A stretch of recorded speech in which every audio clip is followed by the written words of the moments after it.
All right, welcome to another episode of Ask a Christian Strength Coach, where I coach men to build muscle, get stronger, lose body fat, and overall become the strongest versions of themselves. Not so they can thrive, but so that their families will flourish under their strength and leadership. All right, so we're gonna dive in. Again, these questions are curated from Facebook, from Instagram, and from YouTube.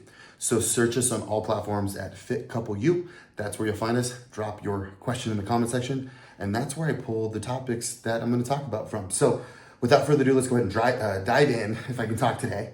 And the first one, and really I did pick this one on purpose because based on comments, this is by far the most comments I get around this exact topic, and that topic is peptides. So first question, everyone keeps talking about peptides for muscle growth. From your personal experience, which ones actually help, which ones are overrated, and where do guys get it wrong? So this is something I see not just in the muscle building space, but across the board in the fitness industry right now. It's actually become mainstream like Coca-Cola for real, and that is the word peptides. First, I think a lot of people don't even understand what peptides are. Peptides aren't one thing. I remember seeing a video when I was in high school. They were warning us about steroids and had a bottle that said steroids. That's not steroids. Steroids is a classification of medications that do a specific thing. They're all a little bit different and they all have different actions and they all work just a little bit differently. Peptides, same way. Peptides is, what a peptide is it's a long chain of amino acids. But when we refer to the term peptides, it's more of a peptide hormone or a peptide messenger molecule. So a sequence of amino acids in the body tells the body to do certain things, specifically tissues to do certain things. So a good example of this would be growth hormone. Growth hormone is a 191 peptide or amino acid peptide chain. So meaning it's 191 amino acids long, and that sequence of peptides or amino acids creates a peptide, which in that exact order tells the body to do a bunch of different stuff. So that's a good example that a lot of people understand is growth hormone. Well, there's a bazillion of peptides. So just to answer the question, which one is the best peptide for growth for muscle building? Growth hormone. It's not even close.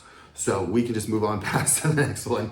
But what about the more nuanced ones now? So we have, stuff like MOTS-c, BPC 157, TB 500, thymosin beta or thymosin alpha 1,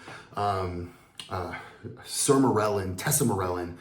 There are so many. There's thousands, and these are the ones that we, the lay person, know about. When in real reality, there are thousands and thousands of peptides that they've been working on for years. Just trust me, if you've heard about it, it's been in circulation for at least a decade.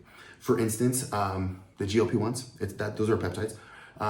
The first time I started hearing about them was around 2012, which was liraglutide, which was before semaglutide, which is Ozempic.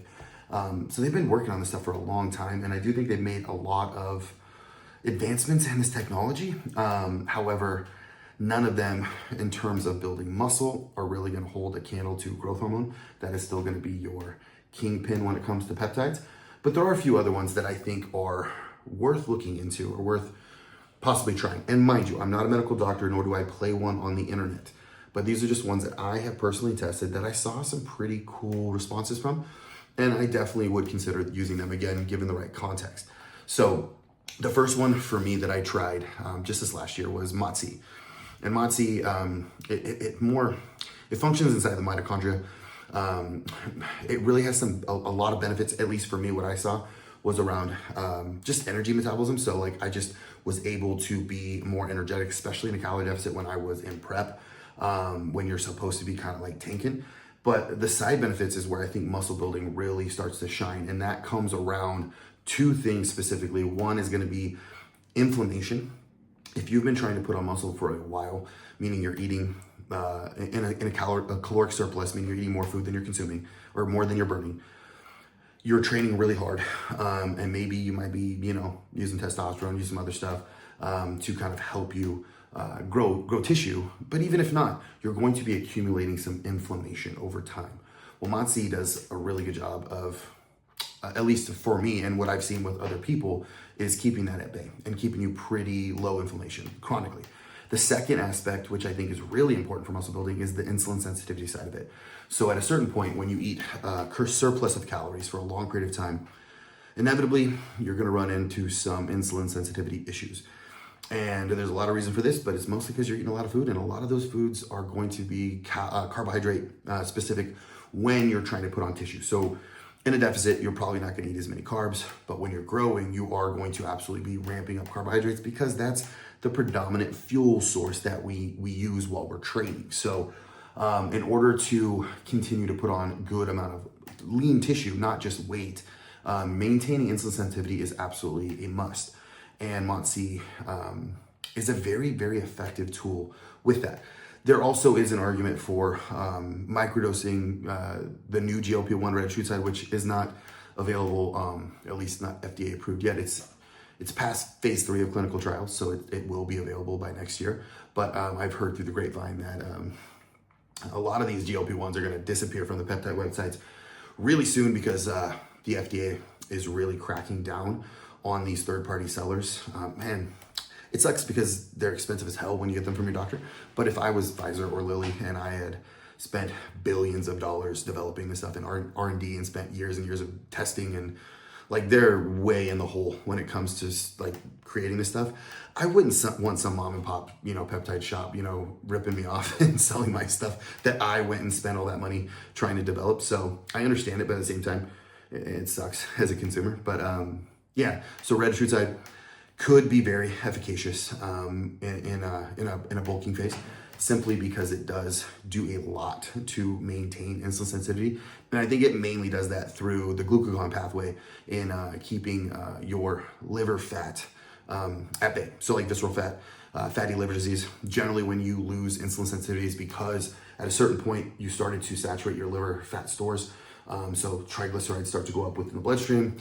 And then inevitably over time, your fasting glucose starts to go up, your hemoglobin A1C goes up, and then, we extend this out to the extreme, you could become, diabetic. But normally the fat gain starts to accrue pretty fast before that, so we cut the bulk short. So as far as like muscle building ones, those are my favorite. From a direct muscle building, context, still don't hold a candle to growth hormone. But on the other side, this is something that, and I'm not a peptide junkie by any means, but I do see a lot of utilization with the compounds such as BPC 157 and TB 500. And this is mostly just from a training standpoint, because if you train heavy and hard consistently month after month after month, you'll run into, little niggles, little aches and pains. I mean, shoot, right now I've got a pretty gnarly case of tricep tendonitis in this elbow that might take 20 minutes to warm up before I do any pushing movements.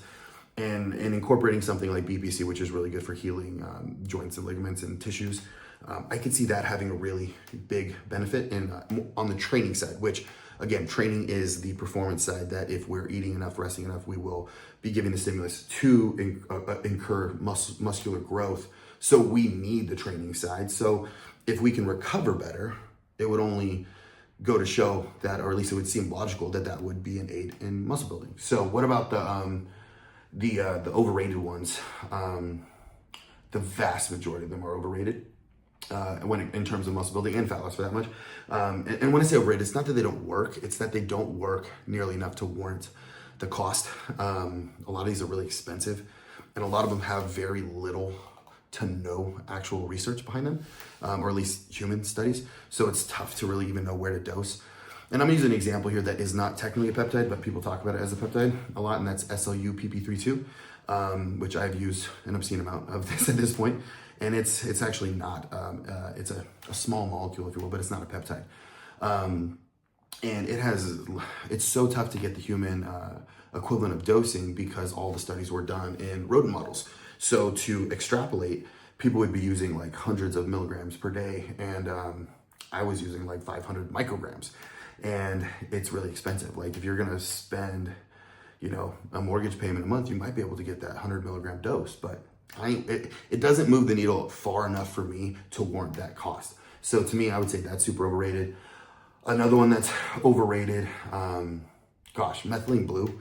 At least for me, I've heard they're so individual when it comes to this compound specifically, but I use this stuff consistently for a good month, and I noticed jack all. Like, it was nothing for me, like nothing, other than it just stains your teeth and tongue blue. Looks like you done French kissed a Smurf.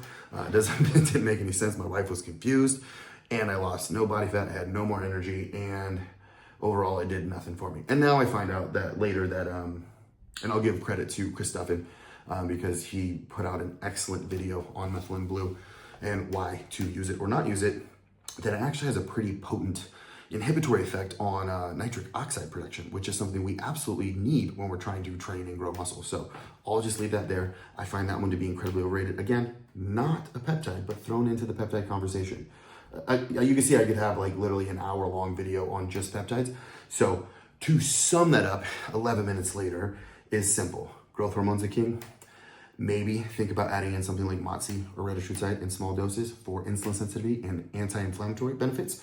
If we're having issues with recovery from training, BPC 157 and TB 500. Boom, I probably could have done that in 30 seconds. All right, next. Very important question, at least from my heart. So there's someone, and again, I'm not gonna say the names, asked this question. I'm trying to gain muscle without turning into a slob. How do I actually structure a clean bulk, calories, macros, food choices without blowing my waistline? So it's a very important question because the reason I find it important is because I too am interested in gaining muscle without turning into a slob. And I think most of us are in the same boat. We want to gain weight, but we don't necessarily want to gain fat. We want to gain muscle. So first and foremost, the first thing you need to be conscientious of and very aware of is how fast we're putting on the weight. How big of a surplus are we in? It doesn't actually take that big of a surplus to put on muscle tissue.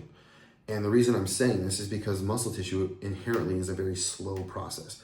So if we were to put on, and I believe I heard Justin Harris talk about this several times, 1 gram of muscle per hour, 1 gram, it's infinitely small, super small. We would be up something like 48 pounds in a year. It's obscene. And you know, in the comments, if you want to do the math on that, please do correct me. It might be way less than that, but it's, even if you do the math and it's half that, it's still an obscene amount of muscle. When in all reality, most us people that are really, really trying hard to put on tissue are gaining somewhere between 7 and 10 pounds of muscle a year in 12 months. So it's very, very small. And for frame of reference, 3,500 calories is a pound. So you can do the math there pretty simple. If you had 7 pounds of muscle in a year, divide that by 365, you would multiply that by 3,500, then divide it by 365, and that would give you the estimated surplus that you would need to be in. It's nowhere near as big as you think. So, not that that's how it works out in the real world. I just want to put it out there that we don't need massive surpluses to grow a lot of tissue. So, the first thing that I think about when I'm trying to put on tissue is I want to establish where I'm at currently. So let's say I'll use my own personal calories right now. On training days, I'm consuming roughly 4,000 calories, 4,400 calories per day, right? Roughly 380 grams of protein, around 600 grams of carbs, and I think it's like 75 grams of fat. Split up across like 6 meals. That's what I'm currently doing. And that's allowing me at this moment to gain about a half a pound a week. So that's about 2 pounds a month. For me, that's the rate I need to go if I don't want to turn into a slob, meaning I don't want to get super fat. If we're talking about blowing out the waist, what we're really talking about here is gaining way too much fat in the midsection and getting an extended gut. And then when we diet back down, we probably have some loose skin, or we're just have a really tough time getting lean enough to even have abs. So for me, about a half a pound to probably 2 pounds a month is about the rate that I need to go. So as long as I'm growing in that rate, I'm not going to change anything. Providing that my strength is going up in the gym, I'm performing better, and providing them not having any gut issues. Now, if I was to start with somebody, and I think I covered this a couple episodes back, if you came to me and you're like, hey, I really want to put on tissue, this is what I'm eating, or you don't know what you're eating and you want to start with a plan from scratch, I would say take your body weight, multiply that by 15. That's going to give you a really good place to start calorically. From that 15 times your body weight, you want to make sure you're getting a bare minimum of 1 gram of protein per body pound, probably split into anywhere from 4 to 6 meals per day. Then you want to make sure you're getting about 0.3 grams per pound of dietary fat, mostly mono and polyunsaturated fat. So that is your olive oils, your avocados, your macadamia nut oils, your almond butters, some whole eggs. You're probably gonna get a little bit of coconut oil in there and probably some fat from your meat, which is gonna be probably that small amount of saturated fat that you're gonna need. So that's where I would start. The rest of those calories, that's gonna be carbohydrates. And realistically, to make it simple, I would spread those evenly across the day. But if I wanna get really nuanced, I would probably put a bulk around my workout. So pre, intra, post, maybe 60% of it, and then the other 40% spread across the other meals. So that's how I would go about it. And then I would simply just start there. I would track it for a week, see what my body weight does, and then adjust accordingly. If it, let's say, stays the same, you didn't gain any, you didn't lose any, cool, we found maintenance for you. That means this is the calories that you need and the protein, carbs, and fat to stay the same, which is very valuable information. From there, I would make a 10% adjustment up in calories to make sure that I start growing. So what does that look like? I'm gonna leave protein and fat the same because those are kind of our anchor macronutrients. And I would take carbohydrates up by 10%, or the calories up by 10%, but from all carbohydrates. So that's a simple Simon type of way. And then just take it slow and then be honest with yourself. When you get too fat, that's when the bulk is done. And for me, that leanness, and mind you, being someone who is a bodybuilder, I don't want to really ever not see my abs. I want to make sure I can always see at least the outline and probably the top 4 of my abs in the morning when I wake up. That's as fat as I want to get. And I found that the fatter I get beyond that, I don't actually put on any more tissue. I just get more inflamed, I get more fat, and my performance actually starts to get worse in the gym, which is the worst thing that we can have happen while we're trying to put on muscle. So you want to start lean, start at 15 calories per body pound, and then titrate up by 10% until we hit that 0.5 0.5 pounds per week.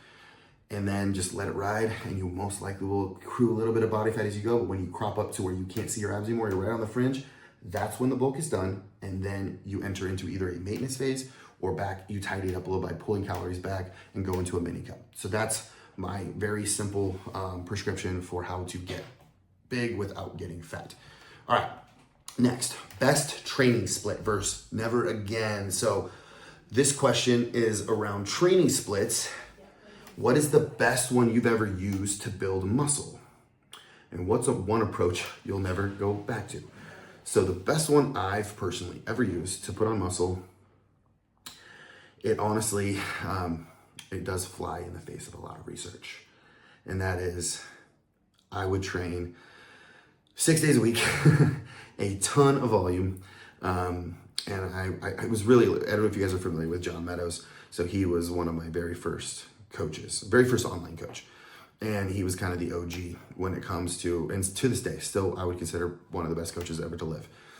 His training philosophies were so freaking good. So he was very much around just really hard training. So I would do chest on Mondays with some shoulders at the end. Tuesday would be back. Wednesday would be arms. Thursday, legs. Friday would be another chest session with shoulders again. And then Friday or Saturday would be another back session.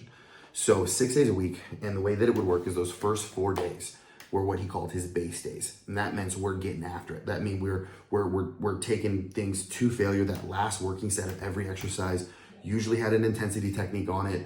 You know, whether it's drop sets, whether it's rest pause, whether it's forced eccentrics or lengthened partials, there was always a type of intensity technique, and he liked to wave them. So like 1 week we would do all this type of intensity technique. The next week we would do a different type. He was brilliant when it came to it. So that was the first 4 days a week. You were incredibly sore.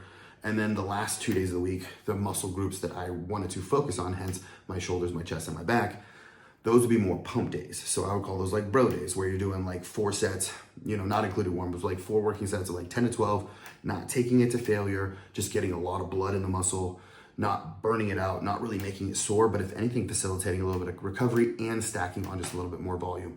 And the reason that this was so effective for me, and this is kind of where the rubber meets the road here, is not because of the science, not because of the nuance, not because of the meticulous attention to detail. It was because I loved training this way. When we want to grow muscle, we effectively need a few things from our training. We need intensity, meaning we need effort.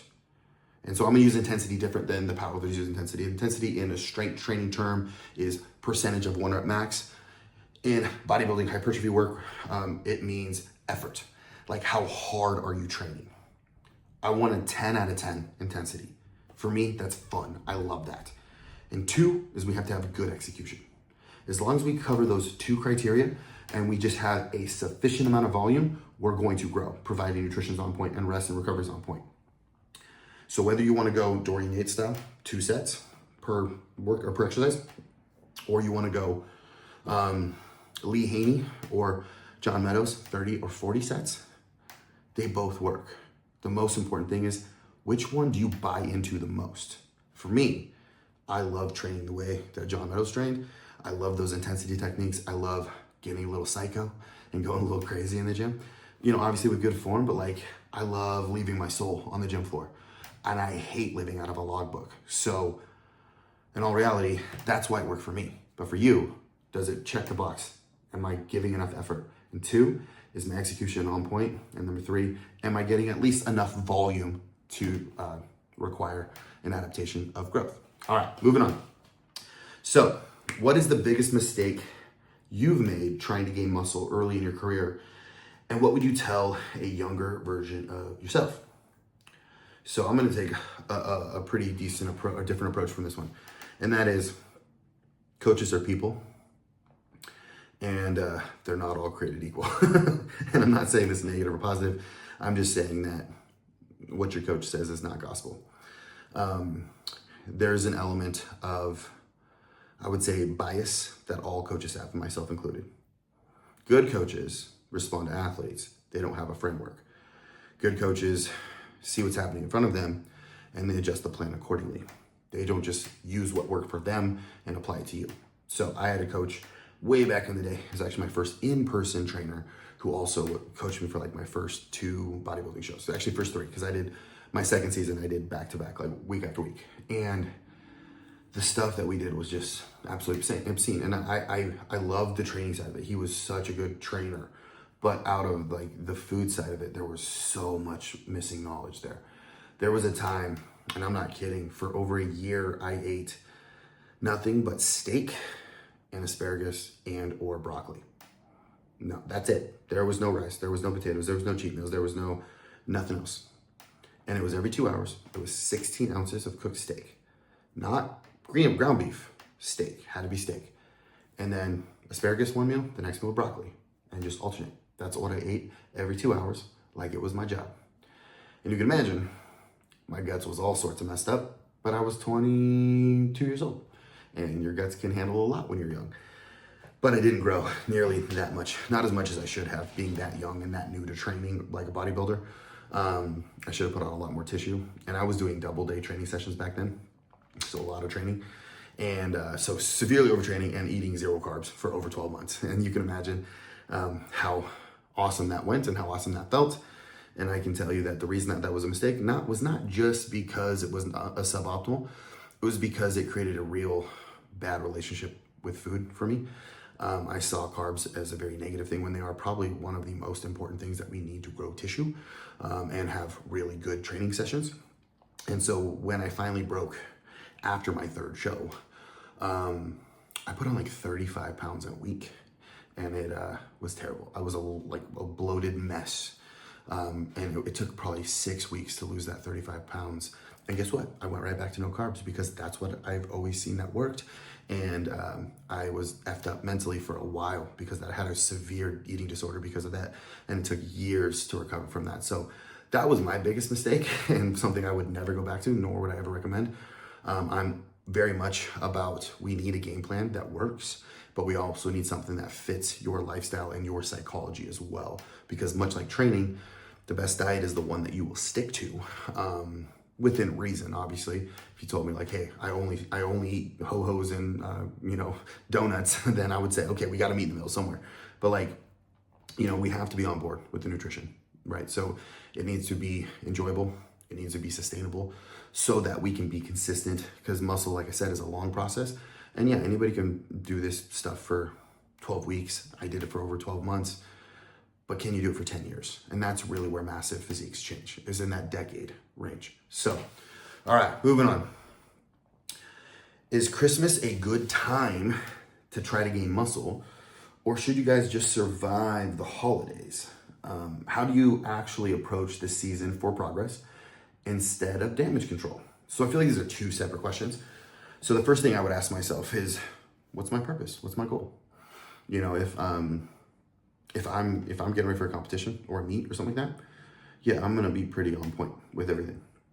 But if my goal is to have a Christmas, then to me, that's all about spending time with loved ones, my wife, my family, being present. And so the last thing I want to do is be that guy. I've spent many seasons being that guy with a Tupperware dish at the Christmas dinner table, saying no to mama's apple pie, and, you know, really just being that guy. And it's not a good look, and it's not a good feel. And when I'm 70, 80 years old, I imagine I won't remember the Tupperware dishes. I'll imagine not being present with my family.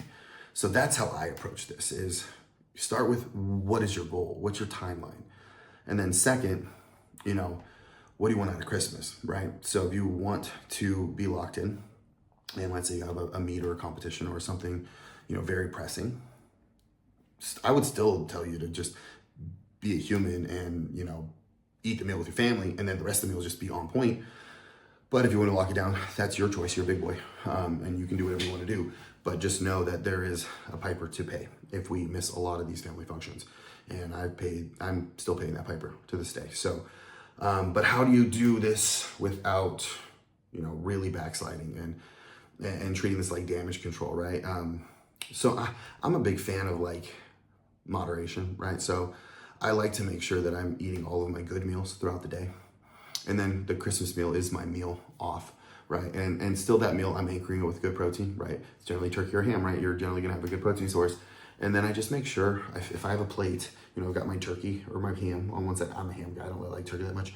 1/4 of my plate is going to be whatever starch side I want. So for me, it's mashed potatoes always, because those are amazing and I'm American. So mashed potatoes, amen. And then the other half of the plate is probably gonna be some fruit or veg, right? So generally there's a green salad, generally there's some sort of, you know, green option, whether it's, you know, green bean casserole or, you know, broccoli. Sometimes it's got cheese and stuff on it, but hey, it's Christmas. And then I stop at that plate and I'll have one dessert. And for me, that's fine. And as long as I stay diligent to that rule, I've never had a problem. The problem isn't with the dinner of Christmas. It is that day after, the day after that, the day after that, and turning it into Christmas month, or generally feeling like crap all the way through the week. And then that's when New Year's hits and you're like, oh, like I need to do a resolution, and you join that crowd. So just contain it to that day. As long as you do that, you're fine. And then I would just really implore you, be present with your family and loved ones, because that's the most important thing. That's the most important. That's a reason that you guys get together for Christmas. It's not because you're eating. It's because of the people. And let's be honest, the food is really just the social glue that brings people together. It's not the purpose at all either. So that's my 2 cents there. And also speaking from a little bit of hurt and pain that I've endured, stupid decisions on my part. So, all right, moving on to the last one. So I thought this one was just really important because as a follower of Christ, I believe it's really important to talk about this time of year. So as a Christian man focused on strength and discipline, how should we actually approach Christmas spiritually without becoming soft or distracted? And I believe these kind of two go together, right? So what's the reason for the season? And okay, so the reason I celebrate Christmas is quite simple. Christmas, whether it's the actual day that Jesus was born, or if it's just the day that we celebrate the birth of Jesus, they're both super important. And for me, I do believe that Jesus was born on Christmas, and I think there's enough empirical evidence, or not empirical, but actual historical evidence to support that claim. And if you don't believe me, look up Wes Huff and his video on Christmas, and he will do a lot better job than I can do in, you know, showing the data. But I believe Jesus was born that day. And even if he wasn't, I know Jesus was born. And he is my Lord and Savior, and it is by far the most important day of the year for me. So I lead with that lens. the reason that we get together as a family is to praise our Lord and Savior Jesus. So to me, the act of Christmas is actually an act of worship. It's actually an act of rejoicing for the King has been born. And that's why I do it. And that heart changes everything. Because guess what? Jesus was born in a manger, in a stable. I don't think he had gluttonous intent, nor did his family. They were up in Bethlehem for a census. Then they ran off to Egypt because the Caesar wanted them dead, because he knew that the king would be born. It was a stressful time. It was a very stressful time. I don't think they were thinking about honey baked ham, and I don't think they were thinking about eating enough food to feed a small nation. I firmly believe that Jesus is the reason for the season, as cliche as that sounds, and I will go to the grave saying that and proclaiming that. And I want to keep that at the center of Christmas. So soft, distracted, to me, those are all just taking my eyes off of what my purpose as a man is. And a man of God is not distracted. I'm focused on Jesus. My knees are bent and my eyes are lifted. And Christmas is a great reminder of that. So with that being said, I hope you guys have an awesome Christmas, and I will see you next week.